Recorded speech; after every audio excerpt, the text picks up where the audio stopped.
அநியாயத்துக்கு தாமதப்படுத்துவது. சமூகத்துல திருமணத்தை என்ன செய்யறாங்க, ரொம்ப 25, 30 இந்த அளவுக்கு லேட் மேரேஜ் பண்ணாங்கன்னு சொன்னா அதனால என்னவாகுவாங்கன்னா நமக்கு கல்யாணம் ஆகாது, இந்த வாப்பா நம்ம கல்யாணம் பண்ணி வைக்க மாட்டாரு, நம்ம அம்மா கல்யாணம் பண்ணி வைக்க மாட்டாங்க என்கிற ஒரு எண்ணம் வரக்கூடிய நேரத்திலும் அவங்களுக்கு வேற மாதிரியான ஒரு தொடர்புகளை நோக்கி அவங்க மனசு என்ன செய்யும், செல்லும்.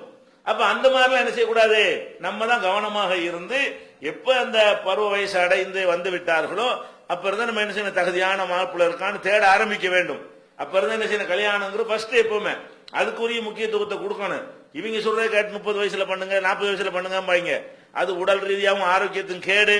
அந்த மாதிரியான லேட் மேரேஜ் பண்ணார்கள் அவங்க பெருசவங்கலாம் கஷ்டமாயி போயிடும். அந்த மாதிரிலாம் பண்றது நல்லது இல்லை சயின்டிபிக்கா. அதனால என்ன செய்யக்கூடாது, இந்த திருமணத்தை லேட் பண்ணாத வகையில எவ்வளவு சீக்கிரம் முடியுமோ அந்த மாதிரிலாம் பண்ணணும். அது காரணமான வரதட்சணை பத்தி ஏற்கனவே பேசிட்டோம். அந்த மாதிரிலாம் அதெல்லாம் இல்லாத வகையில தவிர்த்து கொண்டு சீக்கிரமாக திருமணம் செய்து வைக்கிற ஒரு மனோபாவம் நமக்கு இருக்குமையானால் அந்த வேற ஒரு நோக்கத்துக்காக எடுபட்டு போறாங்க இல்லையா, அதை தடுக்கணும்.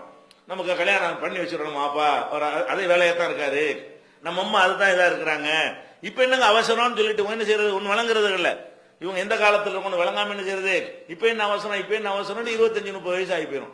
அதுக்கப்புறம் வேணாண்டுவான். அதெல்லாம் அதுக்கப்புறம் யாரும் என்ன செய்ய மாட்டான், அந்த பொண்ணை பார்த்தாலும் விருப்பம் இல்லாம போயிடும். ஒரு வயசுக்கு உள்ளதான் என்ன செய்வான், அல்ல அப்படி படைச்சிருக்கான். ஒரு குறிப்பிட்ட வயசுக்குள்ள இருந்தா தான் ஆண்கள் கூட என்ன செய்வாங்க, பெண் பார்க்கும் போது விரும்பக்கூடிய நிலைமை இருக்கும். அதையெல்லாம் கவனத்துல கொண்டு சீக்கிரமாகவே என்ன செய்யணும், எவ்வளவு சீக்கிரம் முடியுமோ அதுக்கு ஏற்றவாறு திருமணத்தை செய்து வைக்கிற கடமையும் நமக்கு இருக்கிறது. இது ஒரு முக்கியமான விஷயம்.